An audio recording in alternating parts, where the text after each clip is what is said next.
Welcome to Making Pondo and Talking Pondo. Talking Pondo is a podcast where we pick out 2 movies each week and talk about them in detail. Making Pondo is a podcast where we talk to people we've made films with and we discuss all their experiences on set.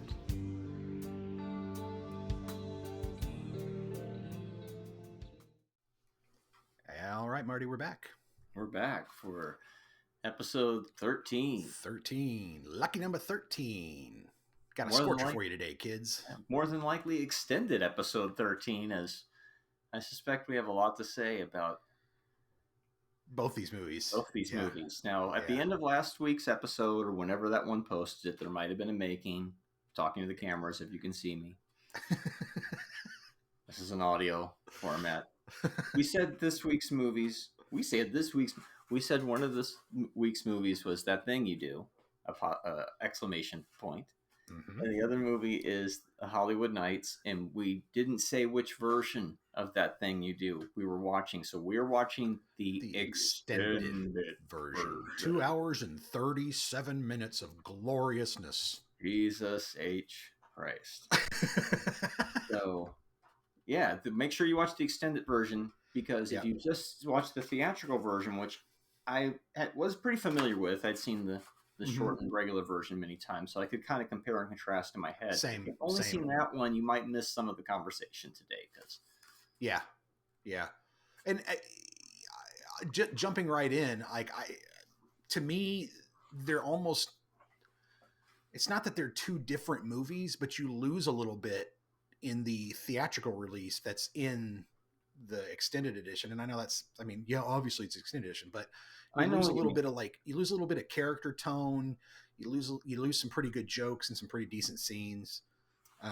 So a lot of Tina, you lose a lot of Tina, So let's set it up for everybody at home. Our 2 movies are That Thing You Do extended version, or the director's extended version, or Tom Hanks extended version. I don't know the exact name of the movie. And then we also have the Hollywood Nights. And one movie is set in 1964, and one movie is set in 1965. So let's go chronological and start with That Thing You Do from 1964. All right. How weird that we picked 2 movies that are set 1 year apart from each other. Yeah, I think honestly, other than that, and they both have really good soundtracks. That's probably about as many commonalities as I'm going to find in them. In eras that you don't see a whole lot of movies about that time period. It's usually the late 60s or like an earlier, but these are in a transitional period in a way.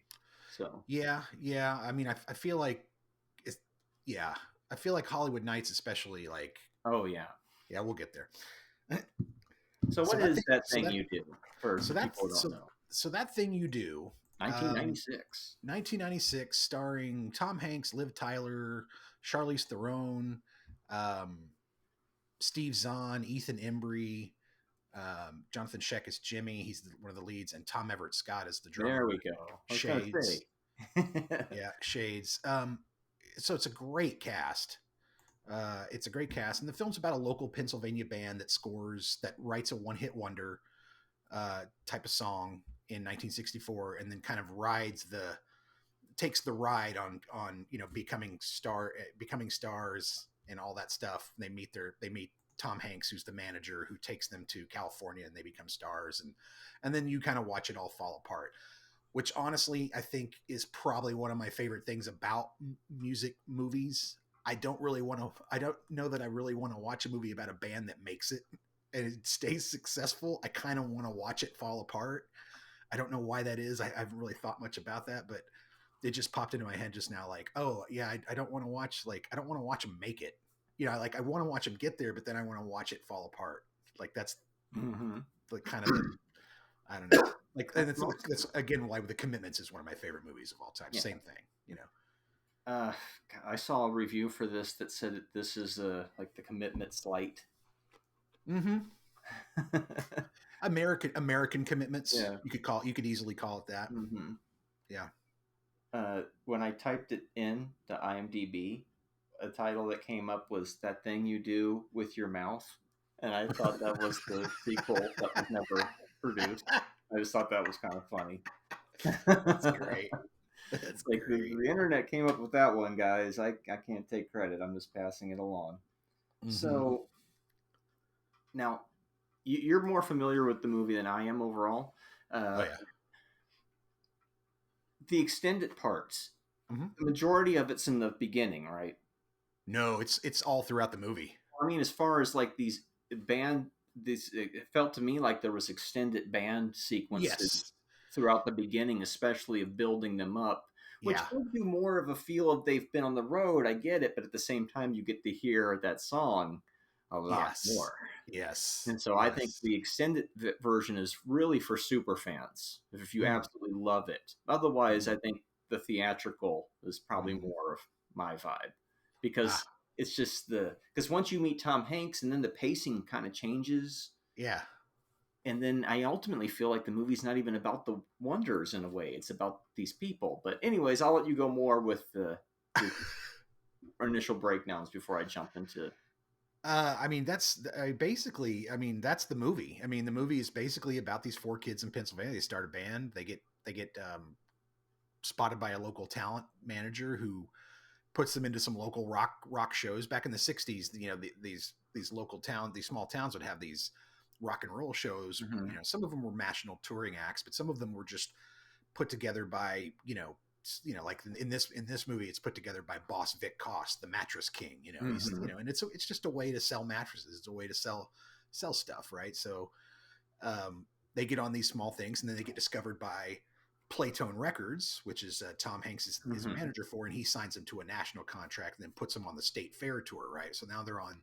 Back in the day, you'd get on a big bus with a bunch of other acts, and you would tour the Mm-hmm. country, going from state fair to state fair, kind of like a circus, I guess, Yeah. right? Just with musical acts. Um, and then at one point, the record starts climbing. They start, doing better and better in the charts. And then at one point, they break the top 20. It's like, all right, this state fair is small potatoes. We're going to California. Gonna meet the guy who owns the record company. We're gonna, Oh, and yeah, then we're going to be the next Beatles, trying to be the next, we're gonna make it in the next Beatles, and because the Beatles were huge at that point, That's 64. where they really got that fashion down where there's parts where you're like, Yeah, they really got that 60s vibe where it's like the costuming and it's like, it yeah, it that's very good, feels. especially for 1996 to have done Yeah, that. as a set piece movie, they really, I felt like they really nailed the production design of it. Like, it looks and feels like the '60s. The cars are all right. Especially like when you're in an appliance store and you've got all these old appliances and things, and you're just like, geez, I've totally forgotten And they even had stores were stuff like that that. big back then because you had the space. Because you look Yeah. at it now and you go, look at these gigantic fucking sets. And Mm-hmm. some of it does feel kind of ultra stagey in a way, especially in that beginning part. But it's also part of, the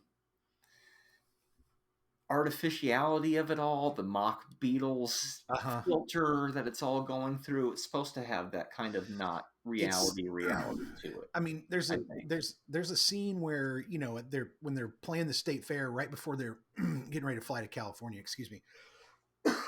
Right before they get ready to fly to California, they go rushing out to the car, and all the fans are trying to get to them and stuff. And that's very Hard Day's Night. Like, it's just Mm-hmm. very, you can Oh, tell. and whenever they're running around or anything, Yeah, you can tell Tom Hanks has a big affection for that movie, and mm-hmm. probably for the Beatles in general, I would say.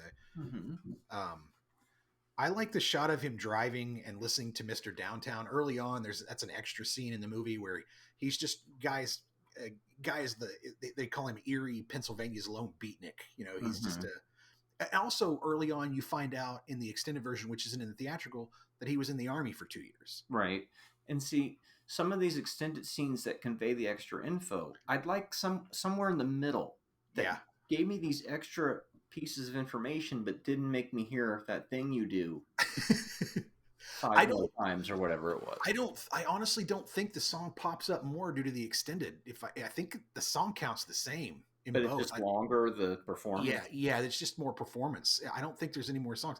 The and I like the repetitiveness of the song. They do break it up with some other like B-sides that he does, Mm-hmm. but That's why I I thought the do. pacing of it was better in theatrical. Yeah. I see. I like hearing that song so much because every version is different. It becomes Mm-hmm. more and more polished as they get until finally they're in California and the thing is note perfect, and they can play it standing on their heads, and it sounds, it sounds like a real pop, like an actual, Beatles pop song. I kind of like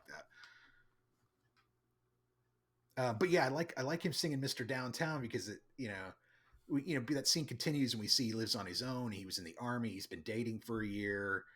You meet Tina and you realize, oh, she's got his whole life planned. Like she's already figured, we've been dating for a year and all this and blah. Like she's got him in her sights, and it all falls apart when he joins the band. Like she's just like, that just immediately just doesn't. It's exciting for that. And I remember in the movie, because that's another scene that they cut out, is the fire extinguisher scene, right? That's not in the theatrical, right? But you get that scene of her getting sprayed in the face with that fire extinguisher stuff, and you just tell her face, she's like, I'm over this. Yeah, like I'm done with. I'm not doing this anymore. And then of course she meets the dentist, and then she's like, this handsome hunk of a dentist. How much dental work do you need done anyway? Yeah, exactly. I'm going to be at the dentist all day on Saturday. Yeah.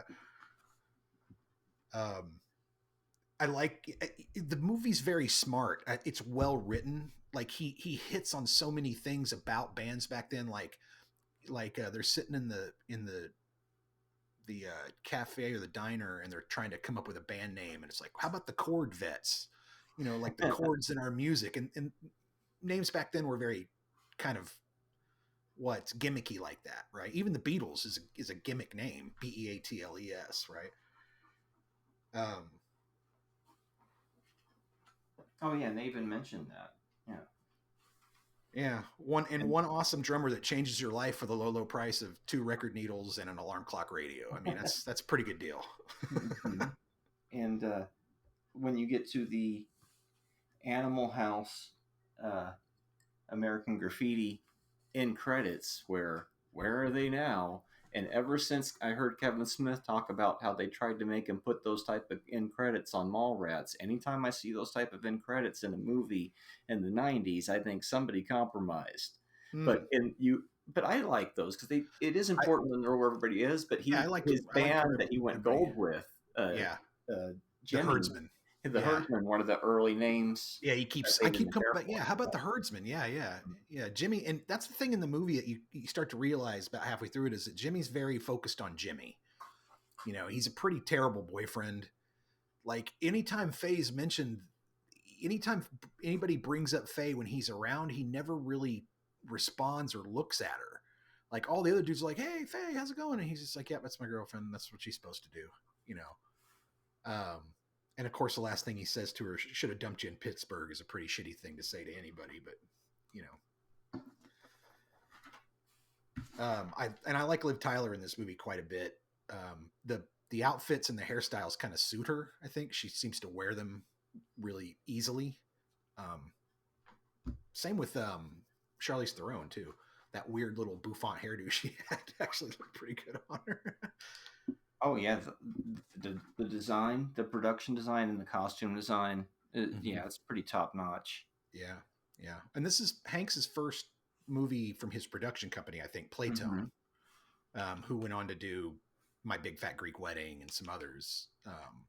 It makes total sense, and Tom Hanks is successful in this business for a reason, and so it would make sense that when he launches it and does this writer-director movie that obviously is very personal to him, as I'll get into later, of course it's going to be good, right? He's not going to fumble the ball in this one, because this one, it's important in many ways.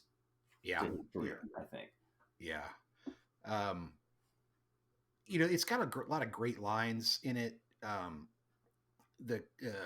When they're playing at Villa Piano's and it's dead, and they're like, we came here to dance and meet girls, and Steve Zahn's got a lot of great kind of just throwaway one-liners that he just gets to throw out there and walk away from. And he does have what I think is the funniest line in the movie, where they ask him what their influences are, and he says Captain Geach and the Shrimp Shack Shooters. I was like, oh, that's fun. My favorite line is when he's being interviewed at the state fair. I bet you're having a great time here at the state fair, and you're going to play for all these kids. And he goes, "Oh, I'm not with these fellas. I got a pig in competition over at the livestock pavilion, and I am going to win that blue ribbon." Yeah, it makes me laugh every time. It's reminiscent of all the Beatles oddball Yeah. interviews and the Yeah. Yeah. And Lenny's the fool. I mean, and he plays it. And Steve Zahn plays that part perfectly. And like after they finish that ballad in Villa Pianos, he goes, "Table 19, your pizza's ready." Like I love that stuff. It just cracks me up all the way through the movie.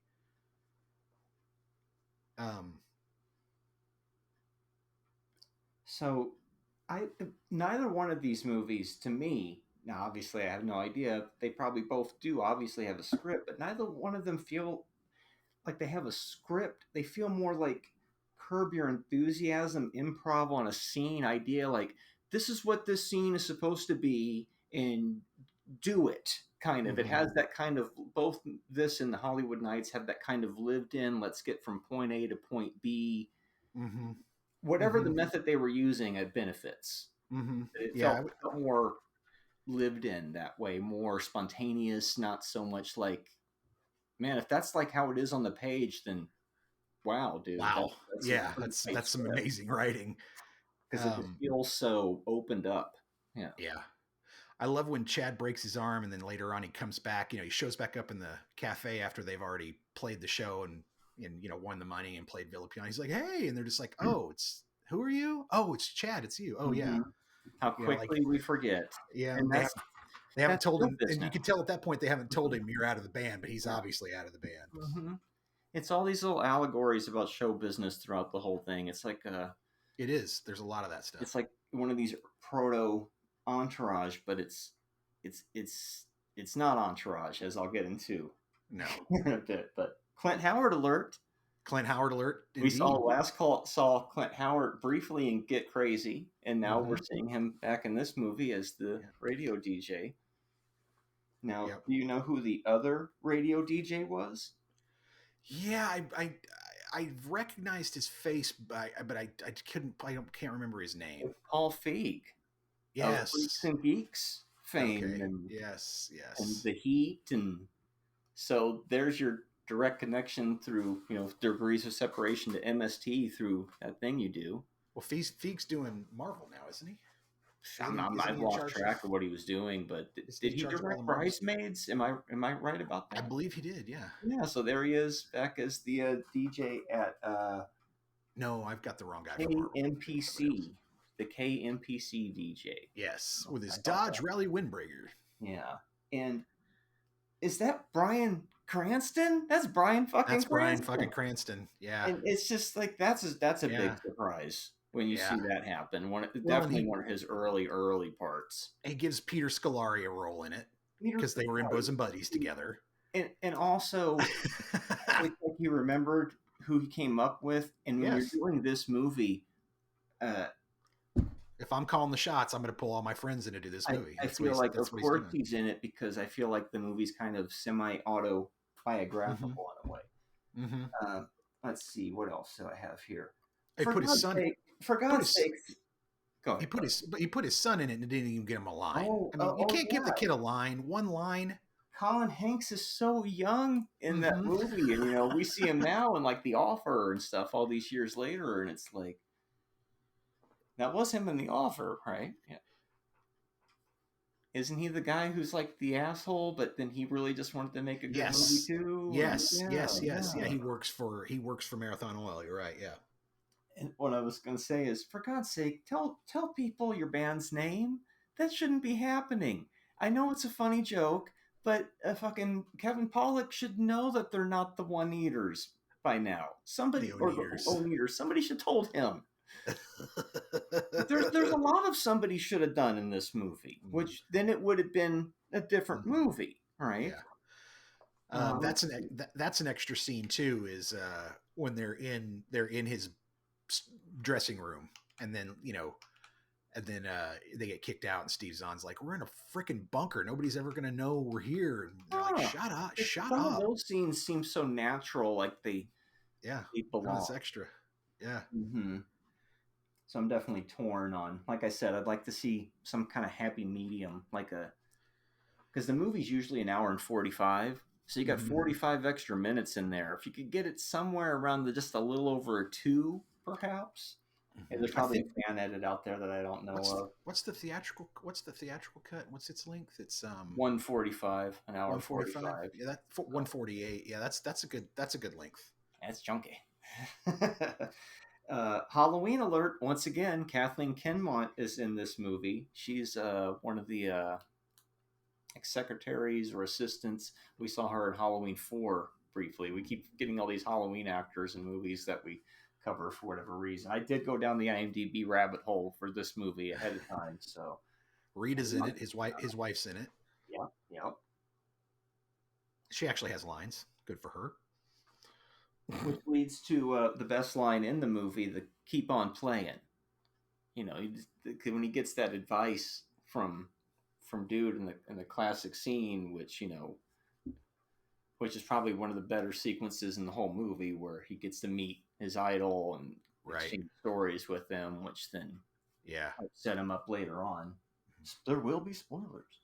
Yeah, and the Clint Howard thing, that whole job offer thing, that's extra. That's not in the theatrical release. Oh my God, that's so weird to think of that. That's like Lawrence of Arabia without the goggles shot. It's like, and yes, I just compared Lawrence of Arabia to that thing we do. We talk about movies here, That's what we do. You don't have to. Let me ask you a question. Did you, when you first saw the theatrical release years ago, did Tom Hanks's character come off as homosexual to you in any way? Oh no. And I mean, outside of some innuendo, he still doesn't come off as what you would consider that classic trope, especially 30, 40 years ago in a movie. They were very forward thinking in their way of making this film, where they didn't have any stereotypes like that. And I think that's why I liked it, was because I was like, oh, okay. And maybe, I don't know, maybe in his mind, that's how a gay person in the record business had to act back then to be able to maintain, right? You couldn't just be out. But also probably still had to act that way in the early 80s when Tom Hanks was coming up and knowing people as well. Right. I think this movie is about Tom Hanks. He has filtered his coming up through the show business through this Beatles pastiche type thing, I think, in a way. I think it's kind of got that little autobiographical to it. I caught one scene where, the scene where they're shooting Captain Geach and the Shrimp Shack shooters, and Tom Hanks is sitting off to the side eating shrimp and licking his fingers or whatever. There's a scene where he's talking to a dude that's standing next to him, and he kind of checks him for just a second, looks him up and down, head to toe. It looks like he's kind of checking him out. And that's the only time in the movie where I could see, like, maybe there was a break in the facade, right, of his, not the actor but the character, right? I don't know. But especially Howie Long, with that whole scene with Howie Long where he's like, "Bring him with us," and he just starts laughing hysterically. He's like, "No,"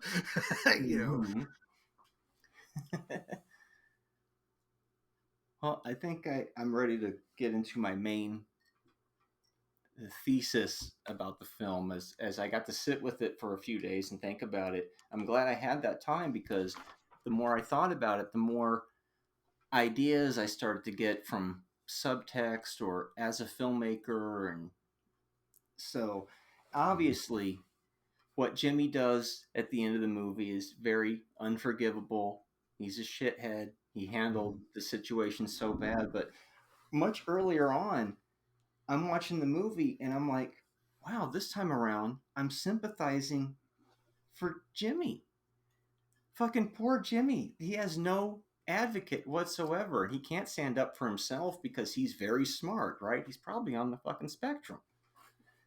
He's the creative genius, after all. He is the guy who wrote the songs. But it's all on him too. It's everybody's fault is why the band falls apart, right? Because everybody could have done things. Like, as soon as you bring in this new replacement drummer and he starts playing that song too fast, you go, wait a minute. This is my band. I am the leader of this band. I wrote these songs. This is how we're doing it. He doesn't do that because he knows it is better. I was going to say, but if they're all so young, if he doesn't, stupid and naive, right? Because they don't realize that is the better thing. I mean, maybe eventually, if the character of Jimmy's ego falls by the wayside 10 years down the line, he might understand that the collaboration is a better way to go, which some part of him understood that spark in the beginning. But there's also this time around, I went, wow, whose band is it? They basically give it to Guy. He's a replacement drummer. He's not even a permanent member of the band. He's suddenly the leader of the band, and he's making all the decisions. And everybody's coming to him for the manager because Jimmy's so wishy-washy. But it's sad because he's that creative genius. Like so many don't know how to do the business side of it. I'm talking like of an allegory type situation. Well, so obviously he's a shithead. But so in the story, Guy's older, right? He's a couple years older than they are. And see, it's an interesting take. I think for me, with Jimmy, I think that Jimmy is lucky, and I think that's why he's shitty, and I think that's why his egotism is so annoying, right? Because without the up tempo beat and Guy Patterson, he's an Erie PA for the rest of his life, strumming his guitar and writing these crappy ballads, right? Because maybe because that thing you do sounds like shit when you slow it down. It's not a good song when you slow it down, right? Like he'll never get to that level of peak again with that big of a hit, but he might have just crawled to his comfortable gold records he achieved on his own and been satisfied with that later. But they're all so young, you know. I mean, he would have even been discovered, right? Like I feel like Jimmy got lucky and kind of let his ego take over and drive it, you know. I feel like he sabotages everything because it's the only way he knows how to get anybody to listen to him. He's so immature. They all are. So he just blows up at the end. Now you're finally paying attention to me. But nobody goes, fuck, Jimmy, I'm sorry this was hard on you. We know that you didn't really fucking, unless you really are an asshole, right? But watching it this time, I thought nobody had anybody's back. It's the anti-entourage. These people are all selfish. They don't care about anybody else. The bass player, he goes off to fucking Disneyland or whatever. He don't give a fuck. He joined the military. He's done. Leo gets married. He don't give a fuck about those two because he doesn't show up for his obligation. And Jimmy don't care about anybody either. And Guy's just left there going, what the fuck? And that's why Tom Hanks is like, you're the smart one, you know. But it's almost like, oh, and then like he's the talent. And I'm thinking, oh, is that how actors view the talent sometime, that we're all just a bunch of, and you know, we are a lot of the time too. People that create the stories and shit. We all need each other in a way. But I looked at it as ultimately Jimmy and Guy, they're both talented, but I don't know if they should be in a band together. Because they're two, well, obviously not. They're two different types, and it goes back to what the guy said: keep on playing. Yeah, it don't matter who you're in the band with. When you go to Entourage and how we like to do things, we have people that we actually stick with, and we create a group and we go forward that way. This movie's more of the singularity going forward. The actor struggle, the singularity, the one person struggle, where you don't necessarily have other people having your back. So maybe Leo and the bass player, who doesn't even have a name, just represent the people that just float in and out of the business, that don't take it seriously, but you're there. I think Jimmy and what's his name, Guy, I think they're both the same person, and that person is Tom Hanks. Not in a way of Fight Club or anything. Obviously, they're the same they're different characters in the movie, but I think they represent two sides. I want to be a serious actor, but I got to do this goofy shit first, right? I got to be Captain Geach in the Shrimp Shack Shooters to pay my dues, and I got to do my bosom buddies so I can do my. They go away. He's got that look like when Jimmy's saying I quit, like he knows he's seen the business, right? And he's seen so many of these things happen in real life that it's like, no, you pay your dues, you do the goofy shit, you remember who you came up with, you hire Peter Scolari again for the movie and people like that, but then you get to a point where you can do that thing you do, and now you're the one in charge of it, right? And it's like, that's when I realized, oh, they're not all cold and not having each other's back. They represent different parts of the singularity of an artist's struggle, basically. So it was like, oh, that's, I don't know if I'm picking up on shit that's not there, but I thought it was pretty deep. I That's liked it. that's an interesting take. I literally never would have come up with that. That's fascinating. I mean, for me, it's I don't see the depth of it in like that, but I can definitely see what you're saying in some points. For me, it's a really fun, light movie about a bunch of kids who hit it big, and just like a bunch of kids. I mean, Mm-hmm. dude, go back to when you were 22 or 21 or 19 or 18. You know, I mean, if you had just suddenly rocketed to fame, I mean, Jesus, dude, we had a local public access television show that got us Mm-hmm. on the cover of a newspaper, and we thought we were the kings of the friggin' Yeah. world. Imagine if you have a number one hit song, you Well, know? see, that's probably why I have the sympathy for the Uh Jimmy huh. character, at least in the beginning of the movie.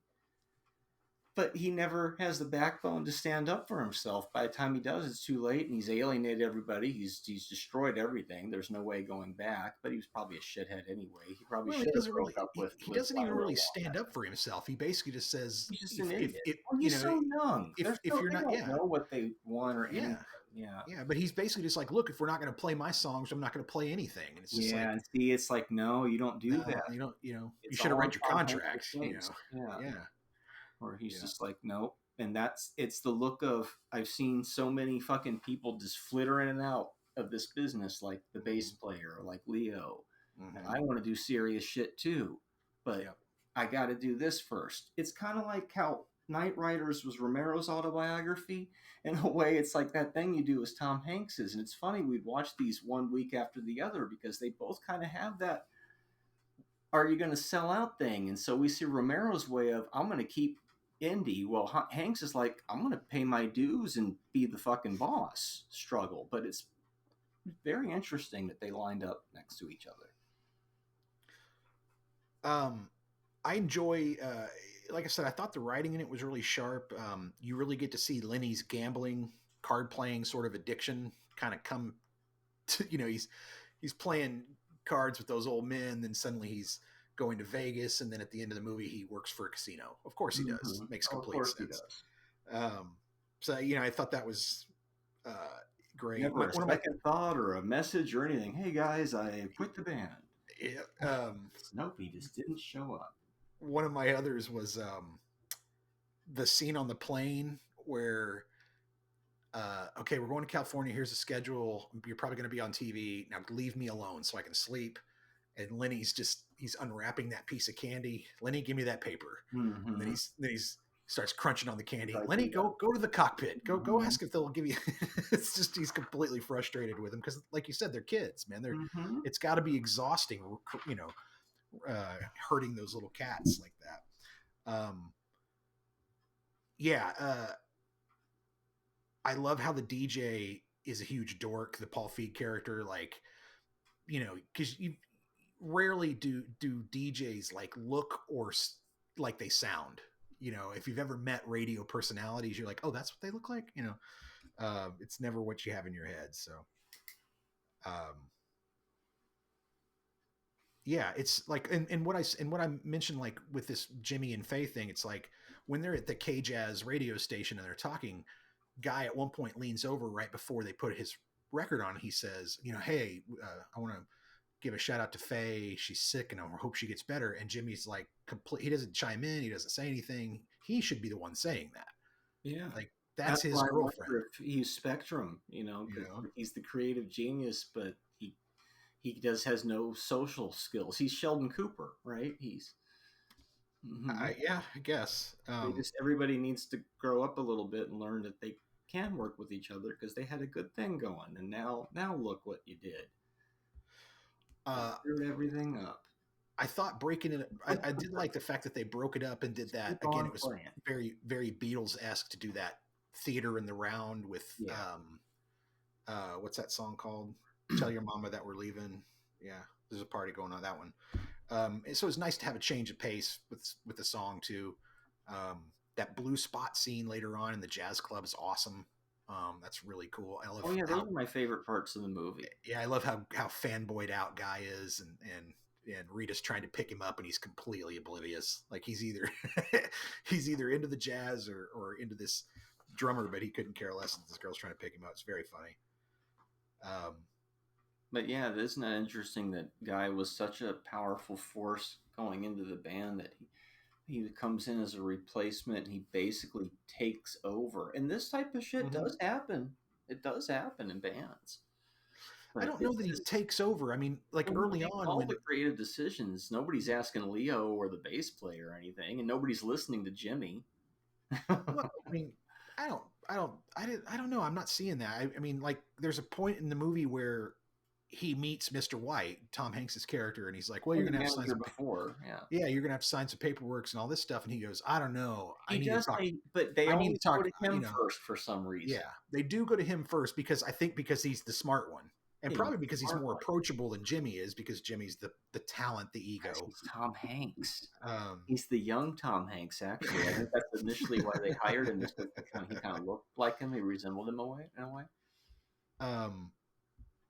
I also like how the old drummer, Giovanni Ribisi's character. This is a great cast, by the way. Just another person in the offer. Yeah, just a killer cast. Oh, he was so good in that. But I love how he gets the job at the store. He basically replaces Guy at home.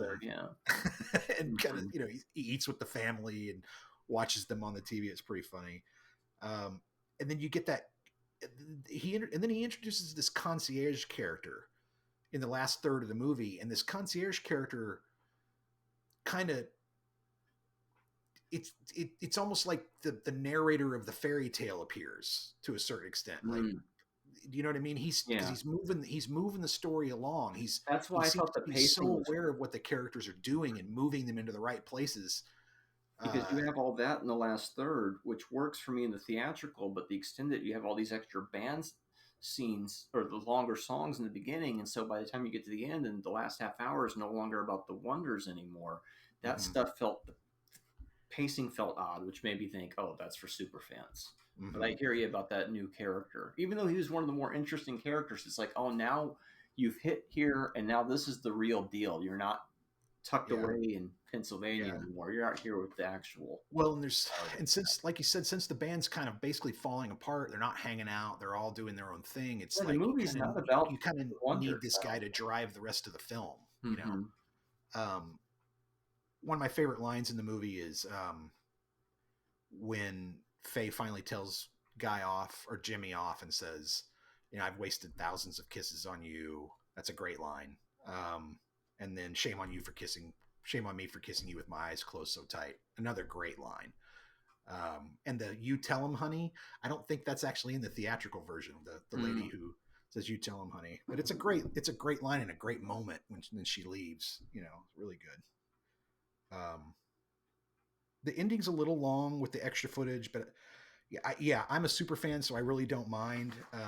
And it ends on a fourth wall break, which is always fun. Oh, that was weird, huh? Yeah, that was the whole choice. The only choice in the movie where I was just like, I was like, what? Okay. And you would think when when the monster dies, the movie's over. But when the band breaks up, the movie goes for another half hour because it's not about the wonders. They're almost like the MacGuffin of the film. It's a device to move the story along. It's really Guy's story, right? More than anything. Yeah, I mean, you're definitely following that character for sure. For me, this is the greatest movie about a one-hit wonder band ever. Yeah, they're literally the one-hit wonders. Yeah, there's never going to be. I mean, I haven't seen one yet that's this good. There's still these summer tours with all these bands that have one-hit wonders that get together and play casinos and stuff. Yeah, Eve 6 and all that type of thing.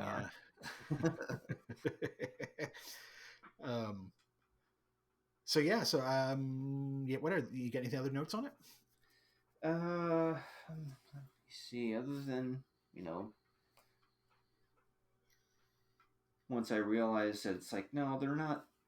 I don't think they're so much cold to each other as they're just supposed to represent. It's like when Harry Met Sally. These aren't actual people. They're representations of show business types. And when I put all that together and thought, oh, it's Tom Hanks' autobiography, it felt a little more warmer anyways. A little more singular. It's, I mean, I would. it's certainly not about putting. It's certainly not the Muppet movie about getting a group of people together and succeeding as a group. This is about Right. succeeding, even though, and God knows we've dealt with it too. People just fall away that you think are going to be there, and you have to keep on playing. You have to find other people to do the thing with that want to do the thing. Here on Making Pondo next week. I would agree. Yeah, good point. I would agree that it's probably Hanks's most personal movie. Oh, it's got to be, I think. Yeah. I agree with that completely. And he's a hell of a writer. I mean, if I Mm-hmm. believe he wrote this and Yeah. produced it. Yeah, he had a lot to Yeah, say, and I think he got it yeah, all in there. he really did. And I remember when he was doing this movie, he had a national contest. Like those songs were written, were discovered, they were sent in, Oh, well, that's just um, smart. and he had a national contest. Those songs weren't like he didn't hire somebody to write those songs; they were submitted to him, and then he chose them, which I thought was very interesting. Wow. Now would be that AI you do. Mm-mm. They just let AI spit out the song now. So it says, so here's a piece of trivia I just looked up on IMDb. It says, this is the film debut of Tom Everett Scott, who's a pretty good Mm-hmm. actor. Tom Hanks was initially opposed to hiring Scott because of Scott's strong resemblance to a younger Hanks, Mm-hmm. and is finally convinced by his wife Rita to go ahead and hire him. Yep, and then he went on to do American Werewolf in Paris, right? Big Man on, or Dead Man on Campus. Mm-hmm. What were some of his other? I Um. know there's a few others that I should be remembering, but Oh my goodness. the big ones. I'm drawing a complete. Why am I drawing a complete blank? That's ridiculous. He's been in. I mean, IMDb's got him listed at 90 movies, so it's he's been in quite a few. And they were from Erie, Pennsylvania. Erie, PA. Yep. So much like Night Riders goes back to Pennsylvania again. Maybe That's not that's a Pittsburgh connection, but still. that's another one of my favorite lines is when the first manager is like, "I'm going to get you on rock and roll shows in Pittsburgh and Steubenville Mm-hmm. and the bass player goes Pittsburgh and Lenny goes Steubenville like Steubenville is some sort of big huge place. Anyway, I thought that was hilarious. Let's see, he was in Van Wilder. That's hilarious. Mm. No, he's worked a lot. I haven't really seen a lot of his stuff though. Yeah, this is one of the more prominent. A lot of TV stuff. Right. A lot of TV stuff. So anyway, overall, this movie for me, I think it's infinitely rewatchable. I don't mind the song. I don't think that's a problem. That's not a problem for me.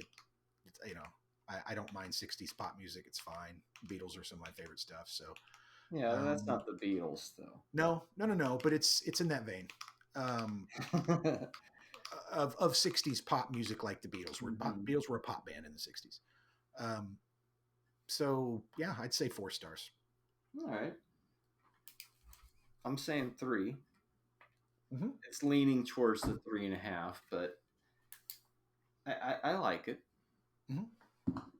It's a good movie. It's hard. It's hard not to like it. I mean, mm-hmm. I can see if you hate the music or whatever, that makes sense. But my wife hates this. My wife absolutely hates this movie, and I mean, she loathes it. And she definitely shouldn't watch the long version. No, she hates it because of the music, because of the song. And I just, she thinks she says it's a dumb movie. I'm like, it's not a dumb movie. It's actually a pretty smart movie. It's a lot of things, but it's actually a very smart movie, I think, because it's got a lot of subtext to it. Agreed.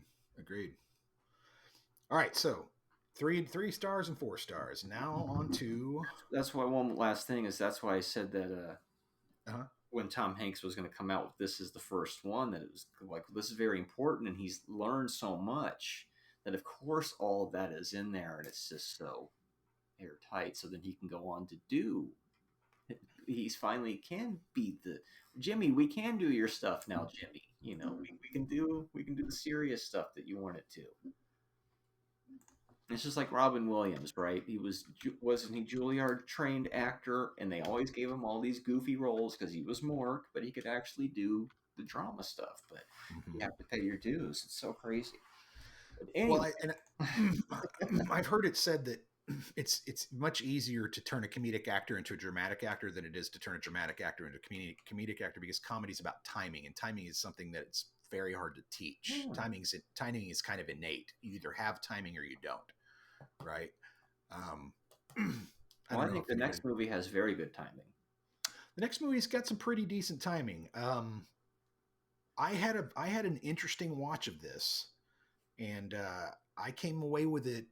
I came away from it feeling a lot different about it than I have in the past. Okay, Interestingly you're the enough. reason I even know this movie exists. Really? Okay. Yeah. You had So told me about it, and then I finally saw it on cable in the mid '90s. Yeah. this is my dad's favorite movie. One of my Wow. dad's absolute, Michael not his favorite, but one of my dad's absolute favorite movies. Yeah. Michael Jackson said this was his favorite movie too at one point. So, You're kidding me. yeah. That's hilarious. And that is The Hollywood Nights from 1980. Hollywood Nights. So the Hollywood Nights is basically about Hollywood Nights is a car club in Beverly Hills, and they raise hell on Halloween night, on the last night of that a drive-in called Tubby's Drive-In will be where the car club hangs out, basically. And so it's being shut down. The Beverly Hills Association is going to close it down because the Knights are a terrible blight upon the city, and so this is the last night of Tubby's Drive-In, the last night that the Knights will hang out there, and it's Halloween night. Yeah. So there's a bunch of things all happening on that big night. So. Yeah, Halloween 1965. The wonders have come and gone, and now Tubby's Drive-In is being torn down. Wouldn't that have been something if the dedication that the pledges had to go make was that thing you do? Right. Speaking of which, just real quick, that's one of my absolute favorite things about.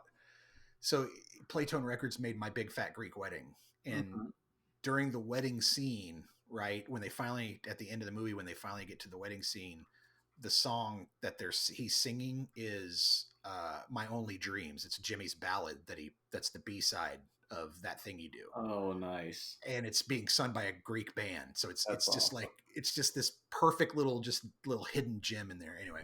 We only got one take of that. Can I get another take at that? No, I think it sounds fine just like it is. Mm-hmm. So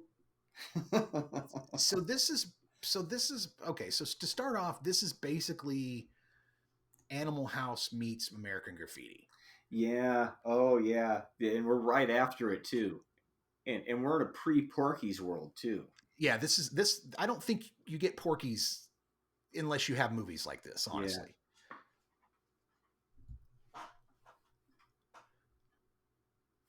So so directed. Yeah, I call it the B side of American Graffiti.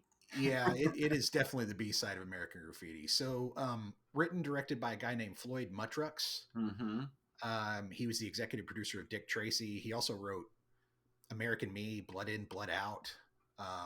Odd, right? Yeah, he's written some. He wrote Two Lane Blacktop, although he's uncredited. He was an actor in a few things, so he's definitely been around. He was an actor early on, and then he moved into kind of writing and getting behind the camera. Wrote the story for Mulholland Falls, so he's interesting career with that guy. Hollywood Nights seems to be a very weird standout in his career. Yeah, I remember I listened to the commentary years ago where he's on it, and the thing that stood out the most was at the end where he said something like, "And it's good to look back at that time, but let's hope that never happens again." And I think he was referring to all the strife and the Vietnam and all that. Because it's like it's interesting. In that thing you do, we don't have any real hint. I mean, you get the little dude signing up for the military, right? But by the time we get to the next year, it's like, oh, nothing's going to happen to you. You're just going to go over there. And oh, dude, that scene where they're talking is like, oh, they're just sending over advisors. I'll be fine. I don't think I'm going over. It's like you're not coming back. You're not coming back because you're not coming back. So there's a summer school crossover here. Oh. Lee French, who plays Mrs. Friedman. Mm-hmm. She's a student in summer school. Oh, wow. Yeah. How does that work? I don't know, but she's credited as a student in Summer School on IMDb. So Wow. so now we need to go back and watch Summer School and pick her out. So that's pretty crazy. Mrs. Friedman, she's the one who hated the knife. Yeah, yeah. She's also a prehistoric cave woman in History of the World Part One. Oh my God, I think I know who she is in that movie. One day we'll probably get to that one. Mm. That was the year after this. So I caught a weird issue, and I'm not sure if it was just the copy I was watching, but at about 8 minutes and 51 seconds in, there's a weird audio issue for about 3 seconds. The two cops are arguing about the Lawrence of Arabia lyrics. I know somewhere somebody wrote lyrics for Lawrence of Arabia. I'm pretty sure, and under that you can hear for about 3 seconds, you can hear Michelle Pfeiffer's voice say something like, "Oh, come on, blah, blah, blah."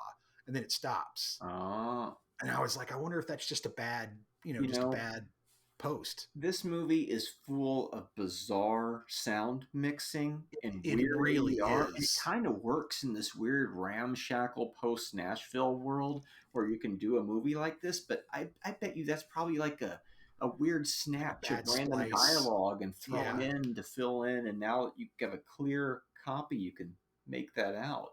It was wild. But yeah, and I noticed that like there's a lot I have the same note. The audio on it is just kind of weird in general because it's like at certain times they're trying to create this echo effect, Mm-hmm. this big space kind of effect, and it sounds crazy. And then they'll cut to the radio, and the radio's nice and clear, and then you'll hear somebody talk, and it's in a real weird booming voice, so it's obviously ADR.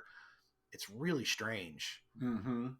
Um, Yeah, in any other movie, I probably wouldn't like it, but for some reason, it I works. I could just listen to this movie and not see it and know the jokes and the beats because the whole thing is like It works. Yeah. to me the music and the sound effects work better than American Graffiti does. At least as far as like which one, if you said which one do you want to watch right now, I'd probably say I will watch Hollywood Nights again. Nothing against American Graffiti, but there's just something It does seem like the audio is a to little it. more dynamic. Yeah. It's like a perfect 45. I can keep playing it over and over again. So short hair, long hair, it doesn't matter. Michelle Pfeiffer is gorgeous. That's just that's a good looking woman. That's a Yep. stunning, and she's just beautiful in this movie. Pre Scarface, pre Yep, Grease 2. This is very early. very early in her And career. with She's very Tony young. Danza. All right, yeah. Yeah, this is the Nexus movie. Hold Me There are Closer, Tony Danza. there's Tony Danza. You've got Michelle Pfeiffer. You've got Robert Wool. You got the Yeah, dude. You Batman. got the dude who was the detective on Alien Nation. Oh, Gary Detective Graham, rest in Gary peace. He Graham. just passed Yeah. last month. I got to meet him once up in Phoenix Oh Comic Con, man, and I told him nice, that I liked him in this movie. So, cool. but yeah, Yeah, he there's unexpectedly left us. I remember him as the Alien Nation, the TV show. Yeah. yeah. Stuart Pankin's in this. Oh yeah, you don't Um, get enough Stuart Pankin can't get enough in Pankin, movies. right? You really don't. I remember not necessarily the news back in Yes. the day on HBO. Yeah. hmm Um, but yeah, so it's a good cast. One of the doo wop guys. There's I can't TC Clark, I think his name is, but Mm-hmm. he's in a bunch of other films. Like he goes on to do a bunch of other work. Um, the guy who plays Bimbo, he's Oh got a yeah, really he's in some of the he's got a Ernest movies, right? yeah, he's in a bunch of Ernest movies. He's got a very Was interesting he the name Hee too. Haw guy? Yeah, I think so. Yeah. What's his Um, name? Harlan? no, it's a really strange name. Gaylord Sartain. Galen Sartain, that's it. Yeah, apparently he's a writer too, which I didn't know. He's one So of those classic character actor he's a types. Yeah. great character actor. So that's honestly some of my favorite actors in the world are character actors. I absolutely love character actors. But yeah, he's been in 72 movies. It's pretty Damn. impressive stuff. Mm-hmm.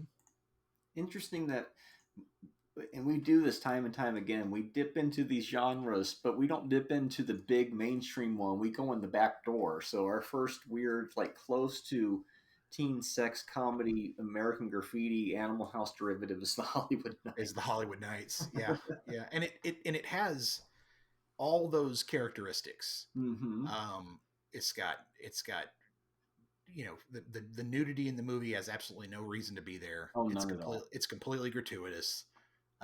It's ridiculous hijinks. Um, it's a teen comedy. It's jerked right directly right at that teen market. It's got all those things. Mm-hmm. But And they're more. trying to do that American Graffiti thing where it's and even this leads to things like Fast Times, where it's like the ensemble cast, and like I've mentioned before, you have 5 or 6 different stories that if you did them by themselves, they wouldn't be interesting. But when you stack them all together and you flip back and forth between them, you got a movie. Mm-hmm. And that's what you have here. And I feel like this is what you get, stuff like this after American Graffiti in Nashville and the like, of just these expansive MASH even. You want to go back that far to where it's like atmosphere movie. Yeah. Jackie Stewart makes a cameo in it. He's a really famous British race car driver. The scene where that kind of makes sense. The scene where the dude's like, "Hey, this James Dean drove one of these. He had 2 of these." Mm-hmm. And the guy's standing there talking about how they handle. That's Jackie Stewart. Now those storylines are direct American Graffiti storylines. The drag racing storyline, yeah, complete big time from that. Mm-hmm. Yeah. But in other ways, it's not just American Graffiti. It has, other 50s and 60s nostalgia mixed in it, too. It's one of these, like, we're right on the border of things changing type movies, which I'm fascinated with. So, well, anyways, go. No, it's a great cast, a lot of solid actors. Art LaFleur's in this movie. Mm-hmm. Also, Art LaFleur is a great character actor. And Art LaFleur and the guy who plays Bimbo, I just can't remember his name, Gaylord. They're both in The Replacements, so they're in. Oh, wow. So they're actually in another movie together, which is that Keanu Reeves football movie. So, you also get Joyce Heiser in this movie. She's one of the Ironbox twins. She's in Just One of the Guys. So it's just there's a lot of 80s stuff going on in this movie. Mm-hmm. A lot of that stuff. I really enjoyed it. Now, my question was, how the fuck is Mike Binder in this movie? He's one of the pledge people. He's the director of Indian Summer. Best known to most people as the director of The Upside of Anger, or the guy who went to summer camp with Sam Raimi. Yep. Talk about a hub movie. And then there's freaking Mike Binder in this movie. Yep. Crazy. Yep. That's hilarious. Crazy. That's the guy hilarious. Who brings us Camp Tamaqua many years later. It's got a pretty good soundtrack, too. I mean, I don't mind that soundtrack at all. It has Kevin Pollak in it, who was in the previous movie. 1 degree. Oh yeah, the soundtrack's great. That's why it couldn't come out on video for the longest time. You could only catch it on cable, like Heavy Metal, another Columbia movie. And that's one of my that's one of my notes. Was I wonder how hard it was to license all this stuff, and if they probably just licensed it for the film and had a hard time doing other rights, because that's a whole mess. You know how that is. Mm-hmm. And you do get to hear the Hollywood Nights song 2 times in a row, so it does have a little similarity. Yeah, and it's 2 different versions. It's 2 different versions, and I love where it kind of skips like a piece of the song. It does skip. I just love that. What's up with the okay? So one of the weird parts of the movie.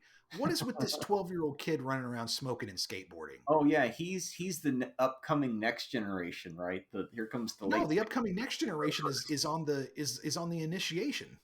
They're out there naked with tires. Like after the car people from the last vestige of the 50s are gone, here comes the Mama and the Papas and the surfer people and the next generation of the hippies coming in. He represents the first of that. Like when we used to see 14-year-olds with Rage Against the Machine shirts at DPC, he's that kid. To me, anyway.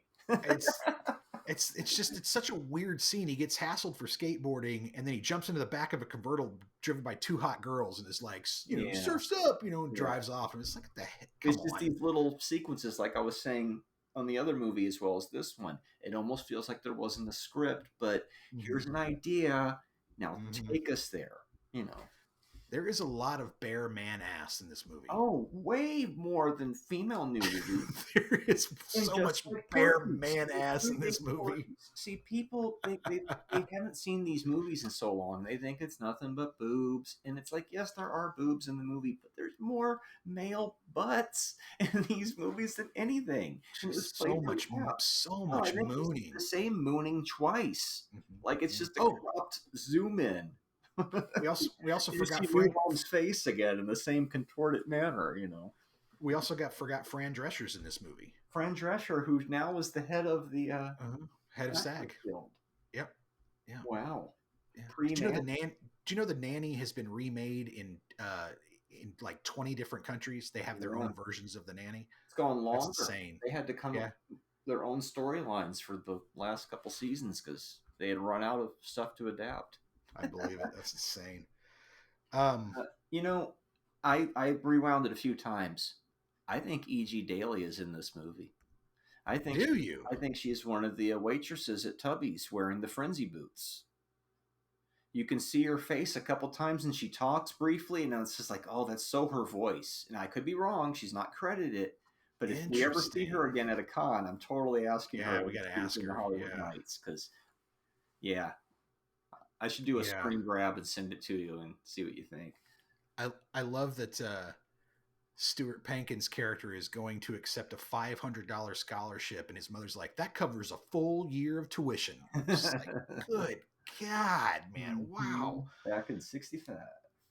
Please don't hurt me. I think I'm a bleeder is one of my favorite lines from that. Mm-hmm. And way before something about Mary. Yeah, I've used that line myself to diffuse situations. It's pretty funny. I like how when they they capture him to do their things, they didn't even have to put him in the back of the car. He's already going along with them, Yeah, but by the second time, it's like, is that you, new bum? Okay, yeah, right. They give him a beer and they put him in the they give him a beer and they put him in the back of the wagon. We're back to the Marx Brothers movie almost, and it's like, oh, so they're not making fun of the nerd or whatever. He immediately becomes part of the team. He gets the jacket at the end of the movie. Yeah, he does. He gets to join the club and be cool. These characters are all over the place in this film. Oh yeah, like continuity is just don't try not to think about it if you're watching it, because like at one point that 12-year-old skateboarder kid is hanging out in the parking lot with the Knights, and then in the next scene he's in the gym watching the cheerleaders without the panties on. Right. It's like, where is this kid? Is he bending space and time? What the hell is going on here? I used to think farting to Valari was the funniest thing. Yeah, I used to think that was the highest comedy. Like there was never anything was ever going to be funnier than Robert Wolf farting to Valari. It was. And you know why it still kind of works to this day is because if you were there and you were in high school and somebody did that, that would have been the funniest thing. And you don't get moments like that in movies. Now it would be, that's so trite and stupid. But back then, nobody had farted into a mic in a movie until 1980, right? So under those circumstances, if you read that boring-ass auditorium and somebody did that, it would have been the fucking highlight of the semester. But I know what. T.K. Carter, the guy who's one of the doo-wop singers, he plays Bill Cosby in Badass. Yeah, that's what I remember seeing him from. I was like, I've seen him before, and I looked him up, and it was, he's Bill Cosby in Badass. That's Badass. Yeah. One day. Oh, and he was also in The Thing and Dr. Detroit. Ooh. Yeah, a couple good crossovers there. Oh, and here's a weird credit, probably the weirdest IMDb credit I've seen. Chris Tucker's dialogue coach for Rush Hour. Huh. Wow. Yeah. So, that's another part of this movie that's very weird. It's like it is very true to the fact that, like, in the 60s, just driving around with an open beer, not a big deal. Nobody really, we haven't discovered weed yet until we go to the boardwalk. I mean, it's always been there. But that's where it started to become a little more mainstream, right at that. I like that scene where they get them baked before they take the request. Yeah, it's a good scene. It's weird how everybody calls it Vietnam. Mm-hmm. Like they have this very weird way of pronouncing it. Yeah. Don't drink the punch, Marty. Whatever you do. It does have a little bit of wang to it. That's a line I go back to over and over again. But he goes, good though. Good, can I have some more? Yeah, continuity, right? They hear, and then somebody peed in the fucking, when the cop recounts everything that's happened in the movie, and then they look at each other like, oh, like we drank that shit. And then later she's like, they don't seem to know that the spike was punched. The punch was spiked, yeah. The you know what I'm talking about, the ones whose clothes keep magically popping off whenever they get discovered. Mrs. Friedman and Nevins. Friedman, yeah. Heavens, Nevins. The one-armed violinist gag, I'm pretty sure I've seen that gag before. Oh, my Lord. Yeah. Pretty sure I've seen that gag more than once. Some guy went up on stage and put his finger where his dick was or something. I'm like, wow, this cop is really telling us everything that's happened in the movie if we just walked in. The only real thing in the movie to me, like the movie's just fluff. It's not doing anything. No. Right? It's not. And the only real thing in the movie, the cleanest part of the movie is Jimmy going to Vietnam and that story. Right. And it's actually the only real thing in the whole you got to have that gravitas. We're the older car club people. We're serious now. They're the young, still crazy over there. Yeah.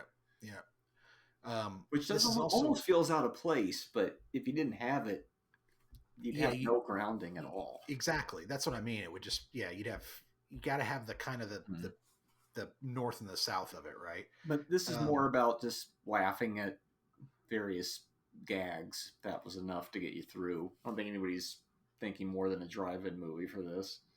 Yeah, it's and it's perfect. I would say it's a perfect drive-in movie. So many food jokes. This is back when there's I don't find food fights funny. I don't find people. I don't really find that funny. Mm-hmm. I never have. I find it kind of gross, actually. Yeah. And so and I've never seen anyone eat and get food on themselves like that bimbo character does. Oh yeah, it's just all over the place. It's just all over the place. Those guys are constantly covered in food. I do like when he can't get out of the bathroom, though. He really sells that doorknob bit. Yeah. And then he falls into the trash. And him shooting the doorknob is just, I mean, it's oh my God. Ridiculous. Yeah. Mm-hmm. The nerd getting to join the gang at the end and him abandoning his puffer. All I could think of was like, who needs medicine when you're in a cool gang? Right. If you're in the cool gang, you don't need medicine, right? He's basically saying, I knew it was a placebo all along. He was pretending.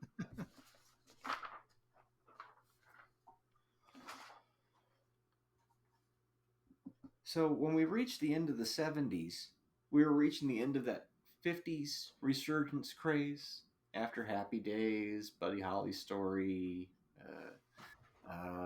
Sha-Na-Na. And so now we get this interesting take on, we've moved all the way up to 65, and you have this last piece of, I mean, obviously car culture goes on, but they feel almost like 50s throwbacks, like the world has moved on beneath them and they aren't even aware of it yet, but this is the last night before everything changes. I really like the movies where you're right, it shows you that last day before everything switches. It's much like A Serious Man or Inside Llewyn Davis or Get Crazy or even Everybody Wants Some. It's a movie about a time period ending and a new beginning and those who struggle against it. It's why Roadwork is my favorite Stephen King story. It's kind of along that. I like these transition things where it's both scenes happening, both time periods are kind of coexisting together before one just wipes out the other. And it's I always find that stuff so interesting. Yeah, I can see that. Obviously there's not a whole lot of weight to the movie, but there's that kind of like, oh yeah, the world's moved on past the Hollywood Nights and stuff. We're dealing with Vietnam and shit, and there's Robert Rule still fucking sitting at Tubby's. He doesn't know that tomorrow's a a whole different world and what lies in store for these characters type of thing. Mm-hmm. Yeah. It's, Yeah, it's like that's a a good Richard point. Linklater movie from before he made movies, right? It's that kind of that scattershot, you know. Mm-hmm. Well, I remember finding this one on cable as a kid, late at night, and I got it probably Cinemax or HBO or something like that, and just Right. really laughing my ass off. You know, I was really into those comedies at the time. That Yeah. stuff was coming out. Animal House and this type of Mm-hmm. Caddyshack as a kid was one of my favorite movies of all time. And when you judge this against those of its own ilk, this is in the top half of those type of movies easily, I'd say. Of the Porky's, Caddyshack and stuff. It's definitely a little brain dead. Oh, of course. And it just lacks any real story. Like it just kind of wanders around. It's funny. Mm-hmm. And and like I like the actors in it now, that type of thing. The cars are gorgeous. But it just I came away from it going, boy, I watched. This is not a movie I'm going to probably watch a lot in the future. It's just I loved it as a kid, and I loved it in my 20s and 30s. But I've gotten to the point with it where I look at it, I just got to go, it's not doing much. Mm-hmm. It's not really doing much. Yeah, that's why I say it's a drive-in movie. You don't have to pay much attention to it. You can. Yeah, I think it's a perfect drive-in movie. Yeah. Let's see. What else did I write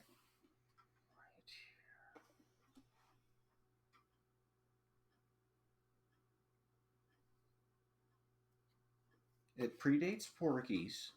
Mm-hmm. And it even has Eric Christmas in it, apparently. And Eric Christmas is the principal in Porky's. So apparently he's in this movie somewhere. So I guess there's a direct connection. But it's like movies like this and things like Fame, when you put those together, you get the Hollywood Nights, you get Porky's. Because remember in Fame, they're peeping through the damn pipes. And that's a year before Porky's was made. And everybody thinks Porky's did that first. No, Porky's is the amalgam of a lot of movies that came before, but we'll get to that discussion on another day. That's a heavy one, that one. The Hollywood Nights, it's broken and ramshackle, but it kind of works. That's what I like about it. It's so early in the 80s, 1980, that what is probably shot in 79, that a lot of the gross, mean humor, like peeing in the punch, if you did that in the late 80s, I would be like, oh, this is just mean and distasteful. And for some reason, it's so stupid in this one that I can still laugh at it. Of course, the older I get, the more grossed out I get by it. Yeah, but it does for some reason feel a lot more harmless. Yeah, I think it was the shock value of the ugh. And then I forgot about it because I've moved on to the next gag. It didn't sit with me while now I'm thinking, oh God, ugh, ugh. But it was their last night to fuck with them because they were tearing it down. They'd already lost bleak 70s ending, right? And so all they could do was just fuck with them one last night, and make their lives miserable one more time. There's a band called the New Bomb Turks. Yes, there is. Yeah. Yep.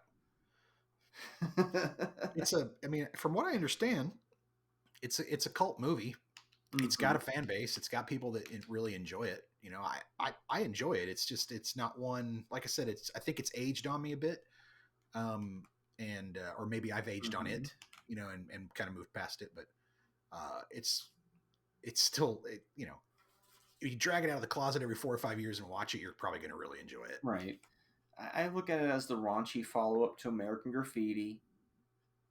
That late 50s culture merging into the late 60s. And then, how there's a more American Graffiti. I feel like this goes like in the middle between that. Like that one feels like it's the time period just slightly after this, where they're actually in Nam and it's the after. But what do you think? Is this a more interesting movie than more American Graffiti? I seem to think it probably is, because that one was, I think so. Okay. It's definitely the brain dead cousin of American Graffiti. It's the one that was eating lead paint chips during kindergarten and stuff, but it's still really funny, and it's got some, like I said, it's a Nexus movie. I love a Nexus movie when you see a bunch of actors that went on to do other stuff and they're all in one movie together, that's a lot of fun. I really enjoy that. Yeah, I watched this all the time in the mid '90s when I finally found it. But that's when I started rediscovering things like Porky's and a lot of these other ones where it's kind of like how we've just rediscovered the Manhattan Project and we've just been watching Real Genius all these years. And now it's like, oh, these are the other movies of this genre. And so I can start filling that out, you know. Right. Yeah, that's a good point. My favorite. Oh, go ahead. Go ahead. No, I was just gonna say I kind of, like I said, I grew up with the movie. Found it as a kid and grew up with it. So I remember I had a National Lampoon from that year, and it had a big, like, 2-page ad for Hollywood Nights, like the car. Like, I guess they were really trying to. My stepsister had it. Her boyfriend. This is back when top loading VCRs, but her boyfriend had this first dude I ever knew who had would record stuff off of cable onto VHS tapes. And so he had Hollywood Nights on a VHS tape, and so I could watch it whenever I wanted. Yeah, I had my full frame taped off of Showtime or whatever it was, and then the DVD finally came out, and then I watched the trailer on Plex, and the trailer, it had scraped to this. The trailer was HD, and so it's like, oh, what interesting to see what this movie looks like in high definition. It's a little cleaner, but the version I watched was just the DVD copy, the one I'm familiar with and enjoy. My favorite scene in the movie that I probably thought was the funniest was the "I'm glad I came." Yeah, I'm glad I came. I'm glad. You know what? I'm glad. You're so immature. Did you come a little? A little? Mm-hmm. You either did or you didn't. What do you mean a little? Yeah. And that's a good scene. My last real note on it is, and the captions cleared it up for me, and obviously the person not saying this, but before they put in the 8-track tape, and it's the Mama and the Papas, and they Tony Nancy. You already know what I'm saying, right? It's Tony Danza Yellow. That's what it sounds like the guy's saying. That's Tony Danza Yellow, but apparently it's Tony something else Yellows. Tony Nancy, I think, and that's actually Yellow. And he plays himself in the movie, so I think he's an actual car guy. Yeah. And so for years it was one of those misheard. He just fucking called him Tony Danza in the middle of the movie. Hold me closer, Tony Danza. Tony Nancy, yeah, that's the dude's name, Tony Nancy. Hilarious. Now I know the movie's probably not really any better than 2 stars, but I like it, and I'm judging it based on the other movies in its genre, so 3.5. Okay. Yeah, I mean, I think it's probably for me, it's a solid 3. Right. I like it. I don't think it's a well-made movie. Oh, it's so flawed. It's a polygram film. It's pretty indie. I mean, you could tell they had a budget. Getting all those cars, getting all that music, all that stuff put together wasn't cheap. But it feels like an indie film, and it looks like an indie film. And it just lifts so much from American Graffiti a lot. It's definitely American Graffiti meets Animal House. Mm-hmm. Boom, there's your movie. The first ones after that then creates some things of its own that get pulled forward for other movies. Yep.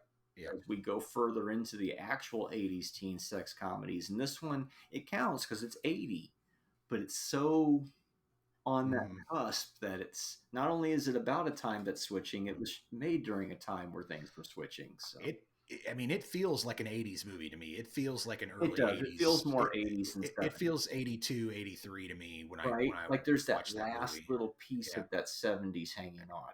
And I feel like that's that 50s nostalgia, Yeah, maybe.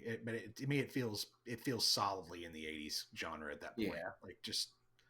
Yeah. But anyway, so 3 stars for me. Nice.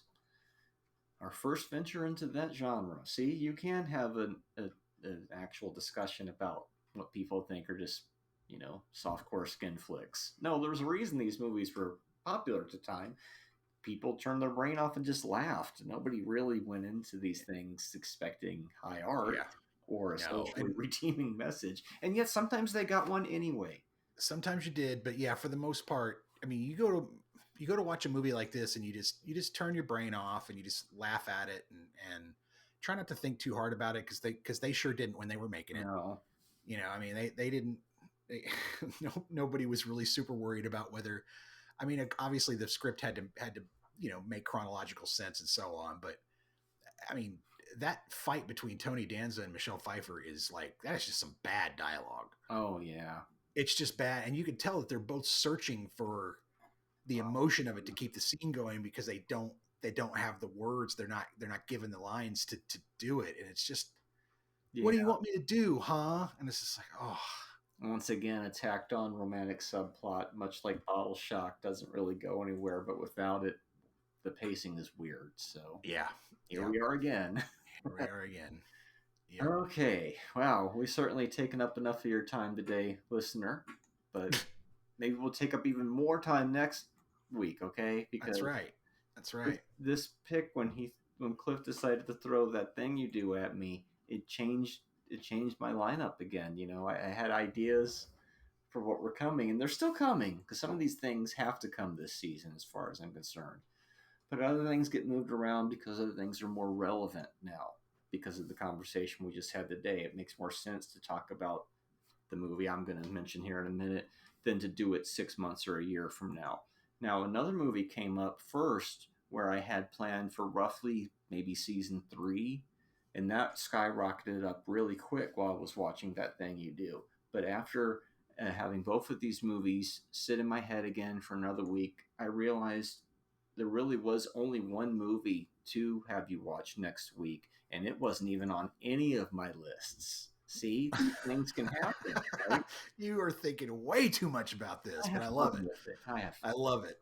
I love it. List, I'll be like, what do I pick? I've narrowed it down for myself. Your film next week is Hold Me Closer, Tony Danza. It's Almost Famous, the untitled version. Because we went through That Thing You Do, and so now we're going to have another look at music in the show business life, joining the circus on the road. And I thought about it, and it just made the most sense to me to have you do that one next. So we are hitting Cameron Crowe for episode 14. Almost Famous, huh? The untitled long version, a version that I actually think the longer version really does add a lot to the movie, and probably still has a few bloated musical numbers added on as well, so that'll be fun to revisit some Sweetwater here. Well, and that untitled version is like 3 hours long, right? Yep, another biggie. Oh, dude. Okay, I'm gonna have to set aside some time for that one. Pulling that band-aid off, yeah. I'm a fan of that movie, so it'll be an easy watch. I'm going to give you. So I'm really struggling right now between two films that I want to give you. Mm-hmm. One is another Playtone feature, and the other one is a movie about making movies. Which we're both kind of in the same zone here.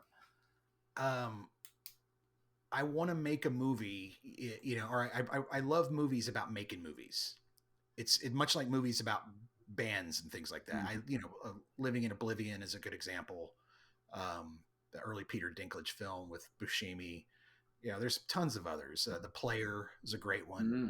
I just love movies about making movies. I think they're a lot of fun. It's cool. It's a real cool insight. And you and I have talked about trying to write something like that ourselves because it's a cool, fun genre. So I'm going to give you a film called, and I guess this isn't really about making a movie, but that's the premise of it. I'm going to give you a film from 1941 called Sullivan's Travels. Wow, you're going way back.